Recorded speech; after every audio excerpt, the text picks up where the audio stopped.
Hello everyone. Welcome back. Today we'll learn how to ask and give directions in English. Excuse me, where's the cinema? It's next to the museum. Can you tell me the way to the museum, please? Sure. Turn left at the post office. Thank you very much. You're welcome.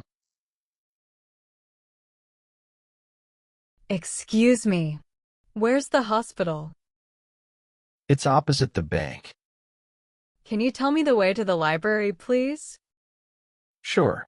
Turn right at the bank, then go straight on. The library is on your left. You can't miss it. Great. Thanks a lot. You're welcome. Great job.